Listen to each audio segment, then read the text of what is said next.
Well, Americans for Tax Reform President Grover Norquist joins me now. So let's talk taxes for a second here, Grover, because we have the big, beautiful bill is now law of the land. Thank God we won't have these tax increases that would have expired at the end of the year without this extension. But there is still in D.C. this so-called D.C. brain trust. You're one of the rebels of that trust, but who still don't believe in the incentive power of lowering tax rates. They hold the floor even with a lot of Republicans. We saw that happen. Of course, in the end, the Republicans went with Donald Trump on this. But why is it that they have that much power inside the Beltway? Well, I would argue they don't have much power because they lost They did lose big time during this debate.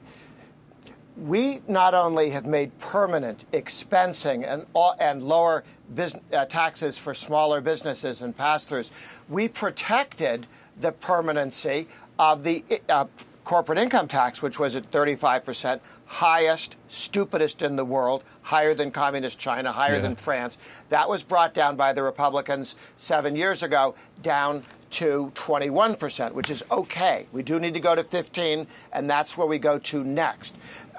There were a few voices. Hawley, who's a big government Republican in the Senate, but he's alone on that. Nobody supported his position of raising the corporate income tax. It was so powerful a tool for economic growth. Nobody's stupid enough to argue for that. Even the Democrats shut up about that. I mean, think of the silence where they weren't demanding that we raise the corporate income tax, because we know, and even they know, that the corporate income tax is paid by consumers and workers in lower pay. It's not paid by, there is no Mr. General Motors. So this changes the world because we have a united Republican Party, except for one or two jerks, okay, who understand that lower rates give you growth, create incentives that make our pay go up, and inventions made here, not somewhere else, and that is locked in permanent. We've had temporary tax credits for business investment. The expensing is permanent. Yeah, no, it's huge. And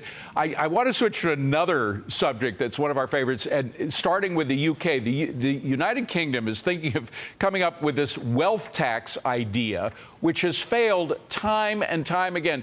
8 separate European countries have put it in place and then stopped it because it was actually having the opposite effect, sending capital out of their countries. They ended up with fewer tax revenues as a result of the wealth tax.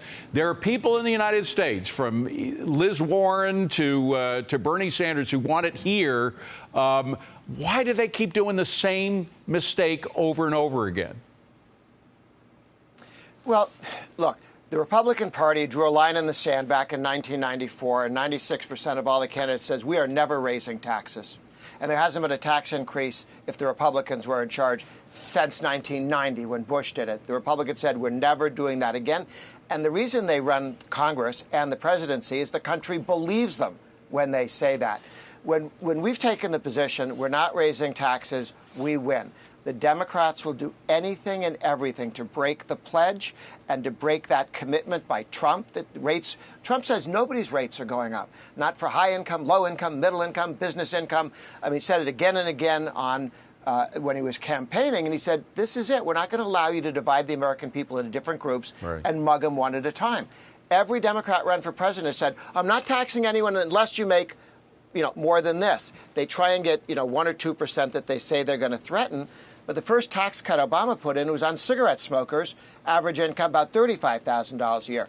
They tax everyone, but they promise they'll only tax the rich. And the taxing businesses, as we pointed out, is taxing workers. And again, you make the great point. They always say it's just going to be the rich who pays, and very shortly afterwards, everybody pays. In fact, the rich don't get taxed because they move their money out of the taxable items. We got to leave it at that, Grover. But the man behind the no tax pledge, Grover Norquist, one of the best things you've ever done. Thank you, Grover. Appreciate you coming in.